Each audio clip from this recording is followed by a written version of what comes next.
Fala meu amigo, fala minha amiga. Neste vídeo vamos saber por que é que a média geométrica é preferível à média aritmética quando a gente trabalha com variações ao longo do tempo.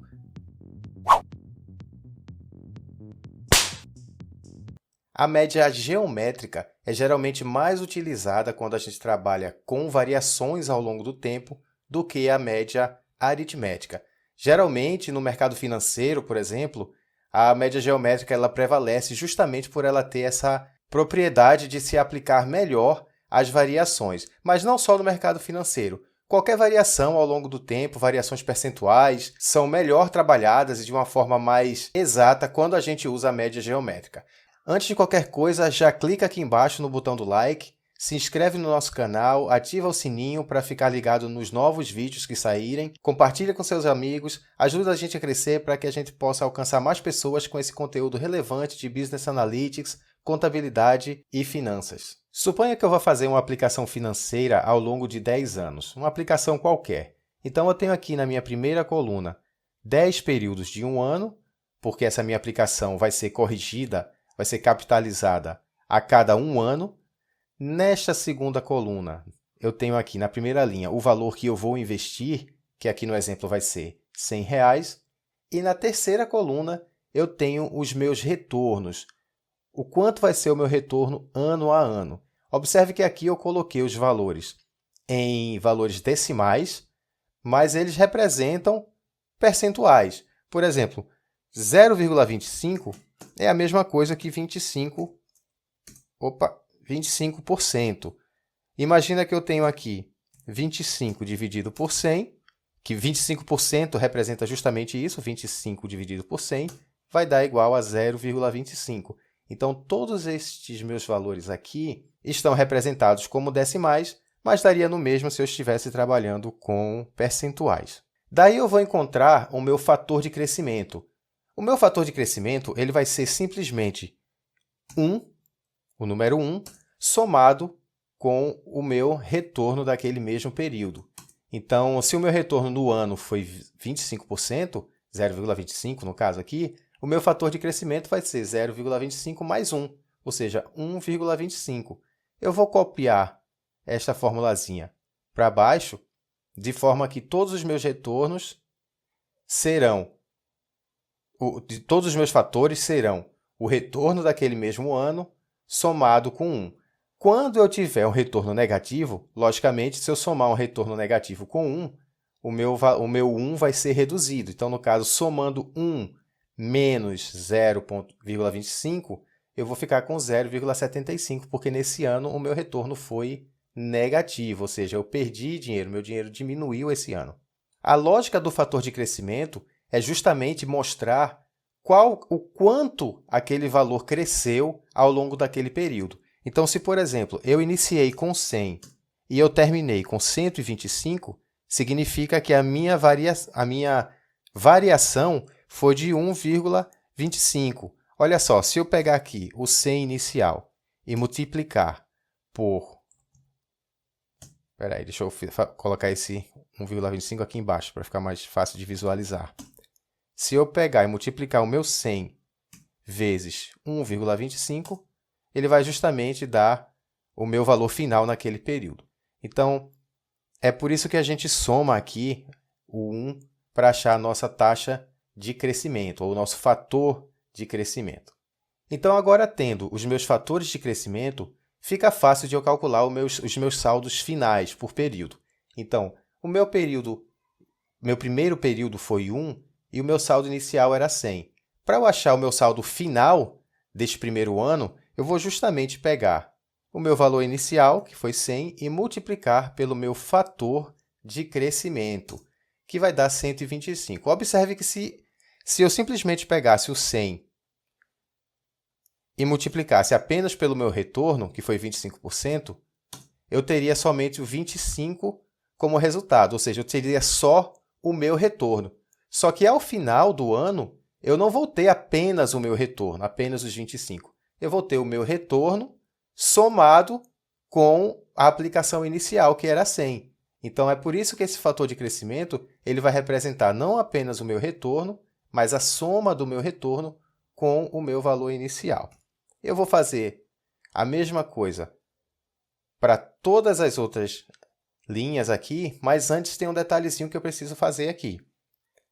Olha só, o saldo inicial do período 2 vai ser igual ao saldo final do período 1, ou seja, eu peguei 100, tive um retorno de 25, ao final do período eu estava com 125 e esses mesmos 125 vão iniciar no segundo ano. Aí agora eu vou pegar esta fórmula e puxar para baixo, e vou pegar esta fórmula aqui e puxar para baixo. Então, perceba que agora eu tenho, sempre no início do ano, eu tenho o mesmo saldo do final do ano anterior. Neste ano eu terminei com 125, no seguinte eu comecei com 125. Neste ano, no ano 2 eu terminei com 162,50, no ano 3 eu comecei com 162,50, e assim por diante. Então, observe que ao final do período, este aqui vai ser o meu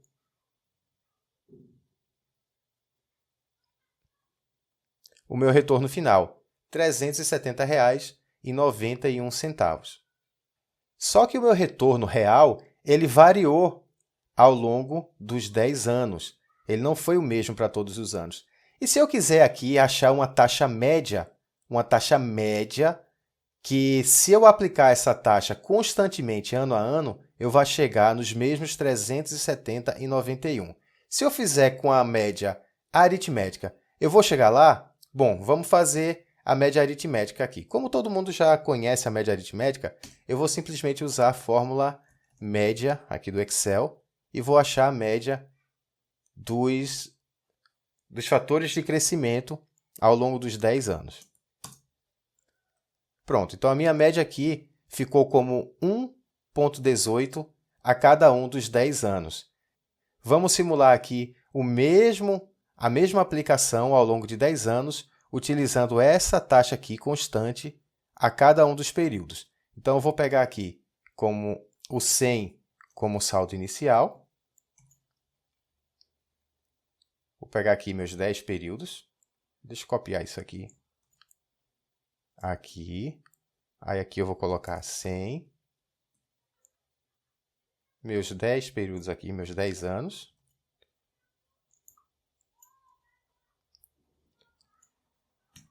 E agora eu vou pegar e colocar este fator aqui constantemente ao longo dos 10 anos. Vou copiar ele aqui para os 10 anos e vou fazer o mesmo cálculo. O saldo final no primeiro período vai ser o saldo inicial vezes o fator de crescimento. Vou copiar até embaixo a mesma fórmula. E aqui eu vou colocar que o saldo inicial é o saldo final do ano anterior. E aí, vou lá, perceba que com a média aritmética, o meu valor final ficou bem maior do que deveria. A minha aplicação, de fato, com os retornos corretos anuais e os fatores de crescimento corretos anuais, me renderam 370,91. Só que aí, se eu usar a média aritmética, a cada ano aqui do fator de crescimento, o meu retorno vai ser muito maior, vai ser 518. Então, a média aritmética aqui não vai me dar um retorno correto. Só que se, em vez de eu usar a média aritmética, eu usar a média geométrica, vamos ver se ela vai bater? Então, agora a gente vai tentar aqui calcular com a média geométrica. O que é a média geométrica? Essa formulazinha aqui, essa equação, vai me ensinar como fazer a média geométrica. A média geométrica simplesmente diz que a gente deve pegar cada uma das variações ao longo, aqui no caso dos nossos 10 anos. Então, eu vou pegar o fator de crescimento de cada ano, multiplicar um pelo outro, e no final eu vou tirar a raiz enésima desse produtório, desse conjunto de produtos. Vamos fazer aqui na prática que vai ficar mais fácil. No meu caso aqui eu tenho 10 anos, então eu vou multiplicar meus 10 fatores de crescimento aqui e depois eu vou tirar a raiz de 10, porque o n aqui é o meu número de períodos. Então, eu vou tirar a raiz décima do produto dos meus 10 fatores de crescimento. Vamos fazer isso aqui na prática. Deixa eu apagar aqui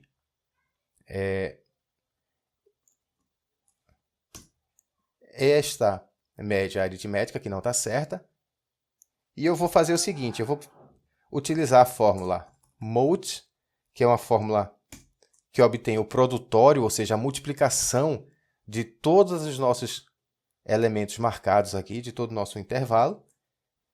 Então, aqui eu consigo o produto de todos os meus fatores, só que eu quero obter aqui a raiz décima, ou seja, a gente sabe que para você tirar uma raiz de um número, é o mesmo que você elevar esse número a 1 dividido por aquele valor da raiz que você quer. No meu caso, como a minha raiz é 10, então eu vou elevar o meu produtório a 1 dividido por 10. E o resultado vai ser justamente a minha média geométrica. Perceba que a minha média aritmética foi 1,18, enquanto a minha média geométrica é 1,14. Agora eu vou pegar esse 1,14 e vou colocar ele aqui como meu fator de crescimento ao longo dos 10 anos. E aí, se eu fizer o mesmo cálculo, perceba que vai bater certinho a média geométrica com as nossas aplicações ao longo dos anos, com os nossos retornos ao longo dos anos. Então, dessa forma, fica bem claro ver por que é que a média geométrica ela funciona melhor. Eu nem diria que funciona melhor, ela funciona, né? Enquanto a média aritmética não vai funcionar quando a gente quer fazer uma média de variações ao longo do tempo.